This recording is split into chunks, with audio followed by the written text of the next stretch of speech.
Chapter 20. The city was prepared for war. Ray cannons surmounted each of the 5 aerial gates. A great spherical boulder was positioned to close the ground gate.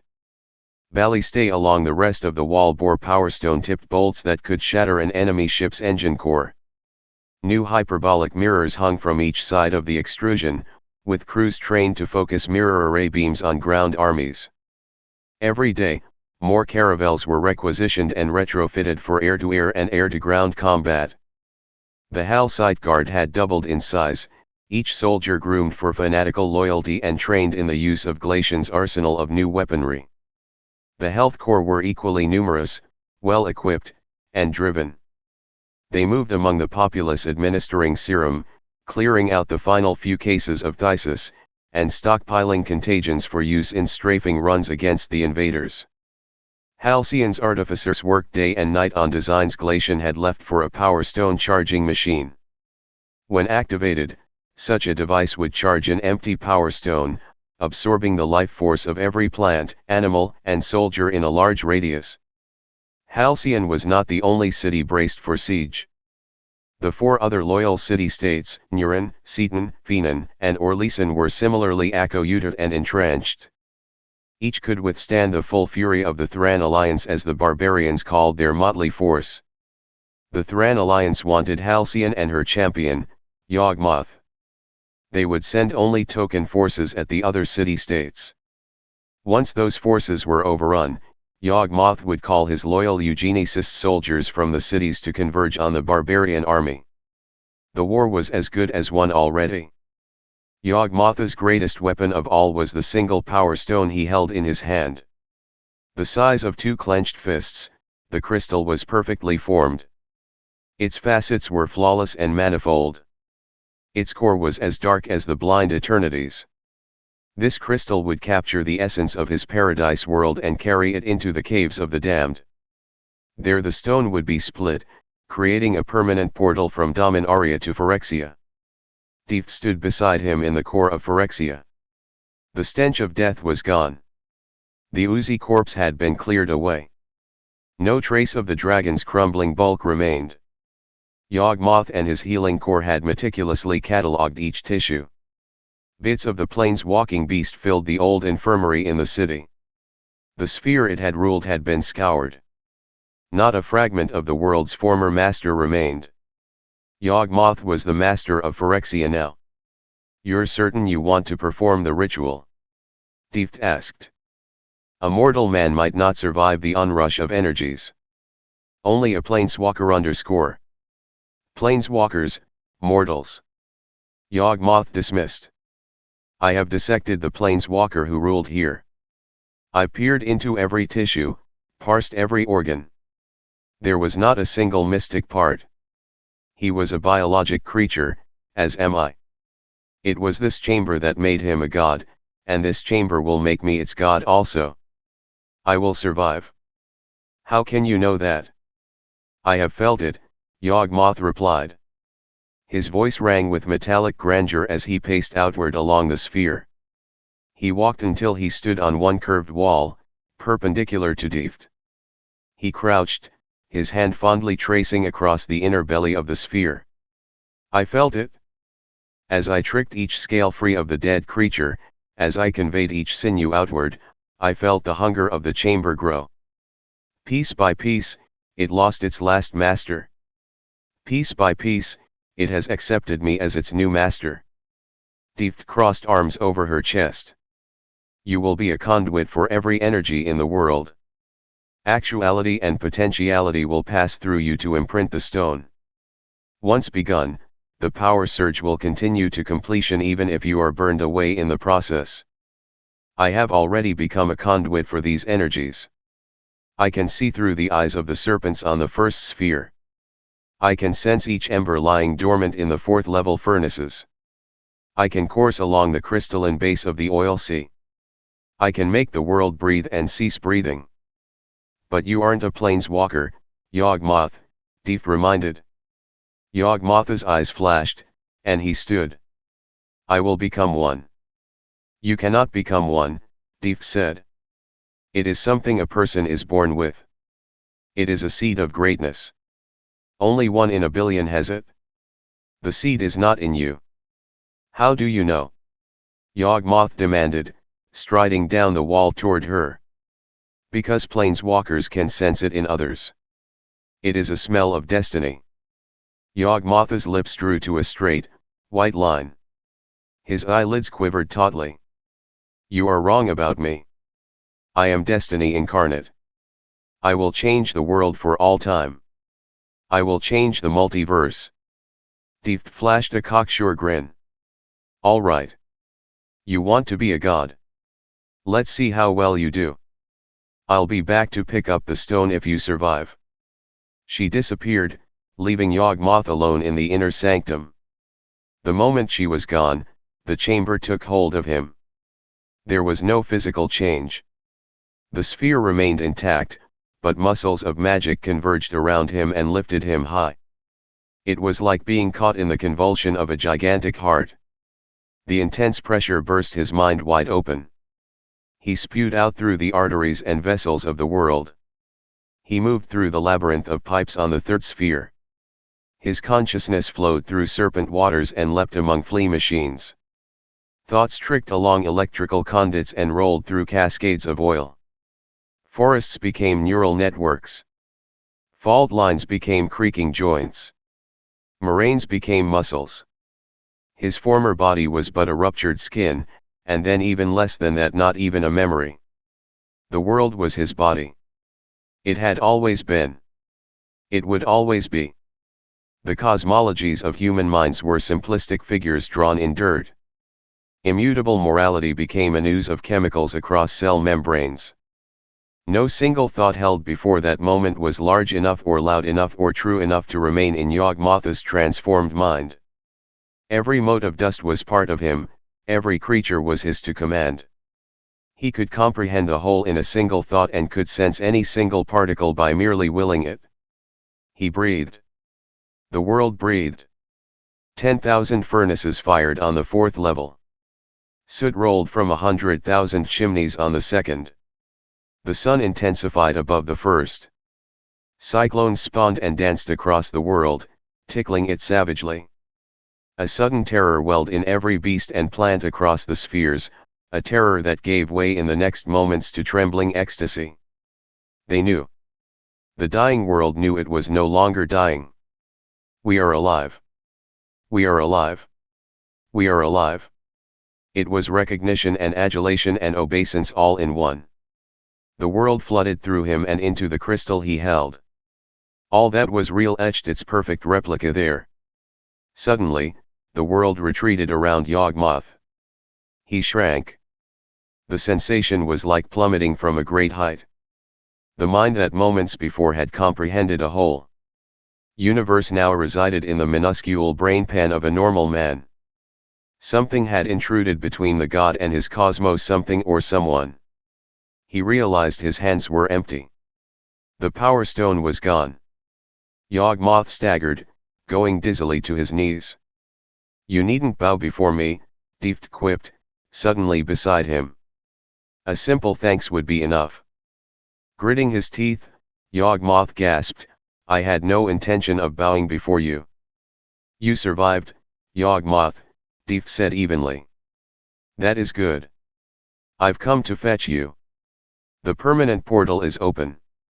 I cracked the stone atop a mirror pedestal. Nothing could close the portal except an identical charged power stone placed on the pedestal. She offered him a hand, and he took it.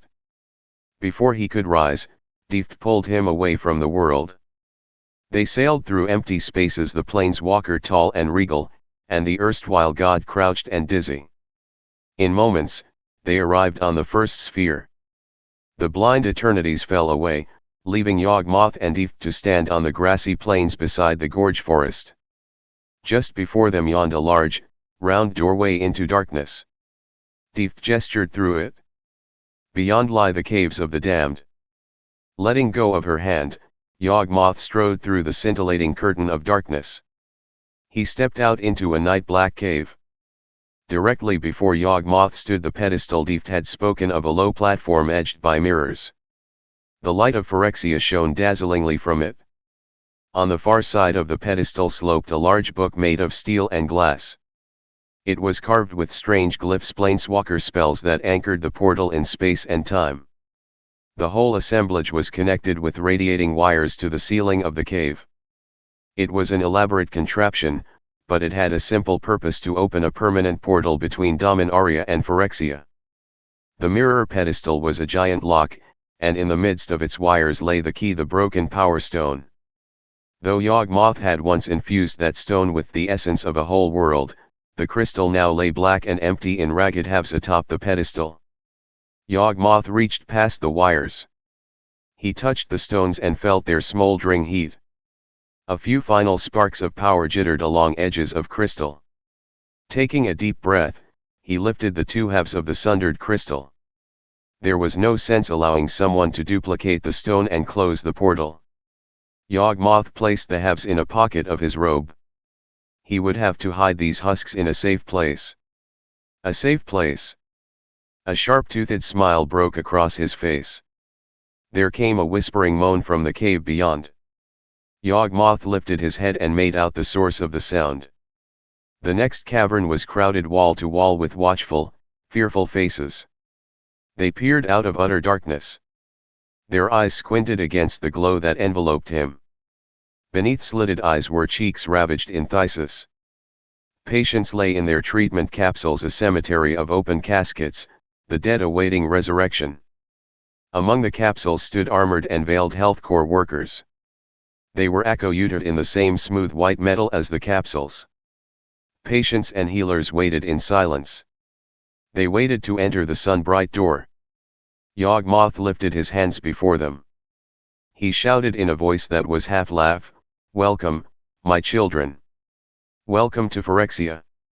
Yawgmoth was a study in long-suffering sympathy as he sat on the metal catwalk beside Glacian's healing capsule.